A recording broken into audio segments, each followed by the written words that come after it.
एक जोड़े की बहू।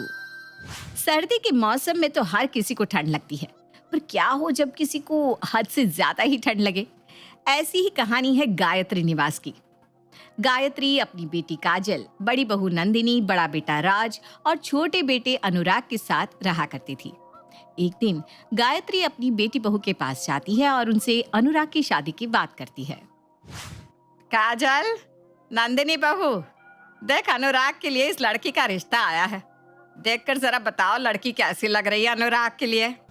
गायत्री की बात सुनकर काजल और नंदिनी उस लड़की की फोटो देखती है। माँ जी, वैसे लड़की तो बड़ी सुंदर लग रही है, दिखने में भी संस्कारी लग रही है। नाम क्या है इस लड़की का? अरे सीता नाम है इस लड़की का। जैसा नाम है वैसे ही इसके गुण भी है। बहुत संस्कारी बच्ची है, बिल्कुल गाय है गाय। गायत्री की बात सुनकर नंदिनी और काजल एक दूसरे की शक्ल देखने लगते हैं, जिसके बाद काजल हंसते हुए अपनी माँ से कहती है, मम्मी, अगर ये लड़की इतनी ही संस्कारी है तो इसे ही फाइनल कर देते हैं।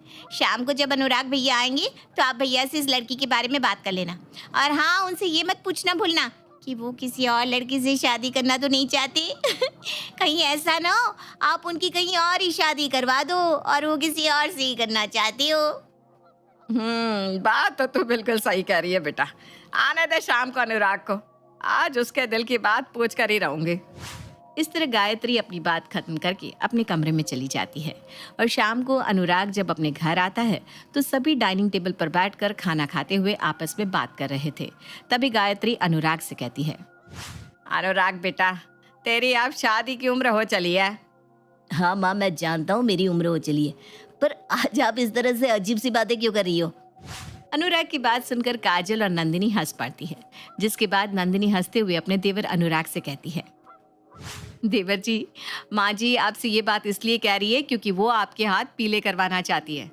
आसान शब्दों में कहे तो वो आपकी शादी करवाना चाहती है, क्योंकि आपकी अब शादी की उम्र हो गई है। हाँ अनुराग, बहू बिल्कुल सही कह रही है। मैं सोच रही हूँ तेरे हाथ पीले करवा दूं।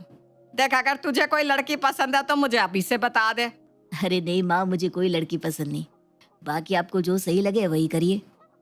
मम्मी, भैया की तरफ से परमिशन मिल गई है, इसलिए अब आप मेरी होने वाली भाभी के घर जाकर ये रिश्ता पक्का कर दीजिए।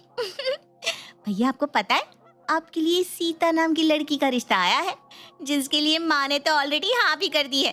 बस उनके घर जाकर सब फाइनल करना है। काजल की बात सुनकर सब हंसने लगते हैं। समय यूं ही बीतता है और बीतते समय के साथ अनुराग की सीता के साथ शादी हो जाती है। शादी के बाद सीता अपने घर को बखूबी संभालती है, लेकिन कहते हैं ना, पांचों उंगलियां एक बराबर नहीं होती। ठीक उसी तरह सीता हर तरह से संस्कारी तो थी, लेकिन उसमें एक कमी थी और वो कमी उसको ठंड लगने की थी। पर क्या सच में सीता में ये कमी थी? चलिए जानते हैं। ऐसे ही एक शाम सभी हीटर के आगे बैठे हुए थे। तभी वहां कंबल में लिपटी सीता आती है। उसको कंबल में इस तरह लिपटा देख गायत्री तुरंत उसके माथे पर अपना हाथ रखकर उसका टेम्परेचर चेक करके कहती है, बहू तेरी तबीयत तो ठीक है ना? इतना मोटा कंबल ओढ़ कर क्यों आ गई? अगर तेरी तबीयत ठीक नहीं है तो चल दवाई दिला दूं तेरे को। नहीं नहीं माँ जी, मैं बिल्कुल ठीक हूँ। वो ना दरअसल ठंड ज्यादा हो रही है, इसलिए कंबल से बाहर आने की मेरी हिम्मत ही नहीं हो रही। कंबल से बाहर आने का दिल नहीं कर रहा, इसलिए तुम कंबल के साथ ही बाहर आ गई? हाँ नहीं तो क्या दीदी, ठंड देखिए कितनी हो रही है। अरे इस ठंड में इंसान कंबल से बाहर आएगा ना तो वो तो बर्फ में ही तब्दील हो जाएगा।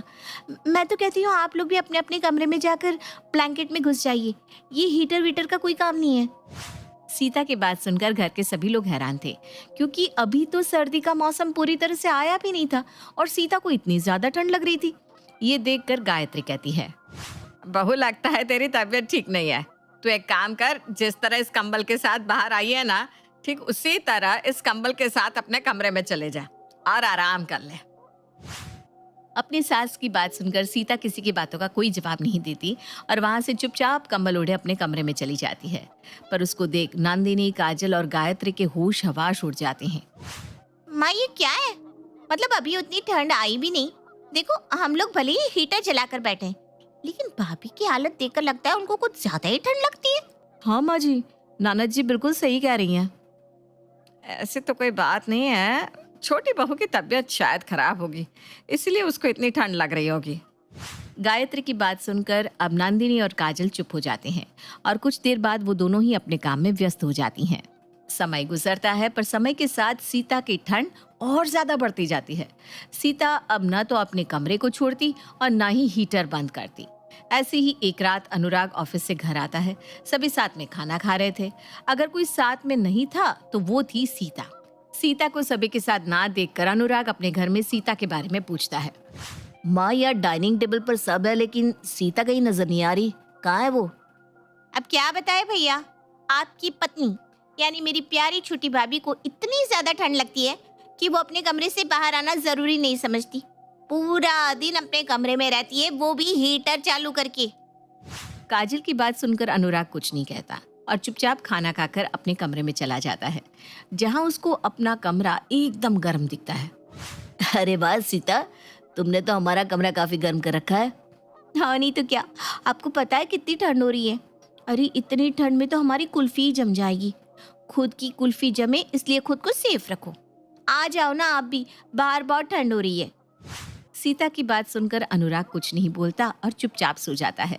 देर रात हीटर चलने की वजह से कमरा काफी गर्म हो जाता है, जिस कारण अनुराग की आंख खुल जाती है। हे भगवान, इस लड़की ने तो अब तक हीटर चला रखा है, पता नहीं इसकी ठंड कब जाएगी। इतना बोलकर अनुराग अब हीटर बंद कर पंखा चलाकर सो जाता है, पर पंखा होने के कारण सीता को ठंड लगने लगती है और एक बार फिर वो उठकर पंखा बंद कर हीटर चला देती है। अगली सुबह जब अनुराग उठता है तो वो खुद को शीशे में देखता है कि उसके शरीर पर रेड रेड रैशेस हो गए थे।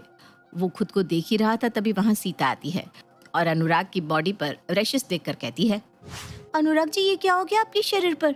लाल लाल चितकबरे निशान क्यों है? ये सब तुम्हारी वजह से हुआ है सीता। रात को तुम हीटर चला देती हो, पंखा बंद कर देती हो, ऊपर से कंबल भी ओढ़ लेती हो, साथ ही मुझे भी उड़ाकर सुला देती हो। ज्यादा गर्मी बर्दाश्त ना करने की वजह से ये सब हुआ है।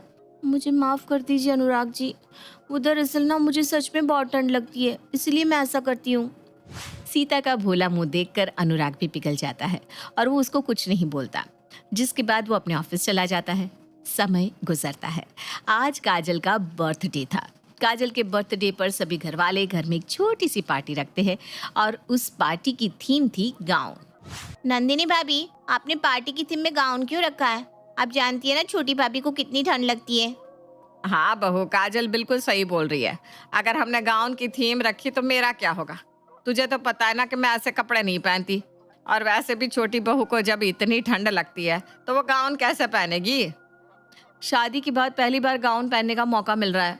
प्लीज मम्मी जी, गाउन पहन लीजिए ना। और रही सीता की बात, तो वो कोई गर्म गाउन पहन लेगी। माँ, नंदिनी सही कह रही है, शादी के बाद बेचारी पहली बार ये गाउन पहनेगी। नंदिनी की बात से अब घर के सभी लोग सहमत हो जाते हैं और आज रात की पार्टी में सभी गाउन पहनने वाले थे। लेकिन इस बात से अनजान सीता अपने कमरे में कंबल ओढ़कर आराम से फोन चला रही थी। तभी वहां अनुराग आता है। सीता, आज काजल की बर्थडे पार्टी में सभी फीमेल गाउन पहन रही है, तो चलो मैं तुम्हें कुछ गर्म वाला गाउन दिलवा दूं। क्या आज काजल के बर्थडे पार्टी में सभी गाउन पहन रहे हैं? अगर आप वेस्टर्न ड्रेस देख ही रहे हैं तो मैं गाउन क्यों पहनूं, वो भी गर्म?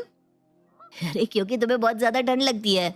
अगर तुमने गर्म गाउन नहीं पहना तो कहीं ऐसा ना हो कि एक बार फिर तुम कंबल के साथ सभी के सामने आ जाओ। आप इस बात की चिंता मत कीजिए कि मैं कैसे आऊंगी। फिलहाल अभी बहुत ठंड है, मुझे आराम करने दीजिए। सीता की बात सुनकर अनुराग कुछ नहीं बोलता और वहां से चला जाता है। शाम को सभी गाउन पहनकर पार्टी एंजॉय कर रहे थे। तभी वहां पर सीता छोटे छोटे कपड़े पहनकर आती है। उसको इतने छोटे कपड़े में देख सभी की आंखें खुली की खुली रह जाती है। बहू, तुझे तो घर में सबसे ज्यादा ठंड लगती है, उसके बाद भी तू इस तरह गाउन में? अब ठंड नहीं लग रही तुझे? अरे माँ जी, कैसी बात कर रही हो आप? मुझे कम से कम पार्टी तो एंजॉय करने दीजिए। वैसे भी पार्टी में इतना ध्यान नहीं जाता कि किसको ठंड लग रही है और किसको नहीं। अब ना आप चुप रहिए और शांति से अपने साथ साथ मुझे भी पार्टी एंजॉय करने दीजिए। सीता की बात सुनकर सभी अपने सर पर हाथ रख लेते हैं, क्योंकि सभी के सामने उसका नया चेहरा जो आ गया था। पार्टी खत्म होने के बाद अब सभी को ये पता चल गया था कि सीता थोड़ी बहुत ठंड तो बर्दाश्त कर लेती है, पर वो करना नहीं चाहती। और इस तरह सीता भी अपने सच को कबूल कर लेते हुए नॉर्मल रहने लगती है।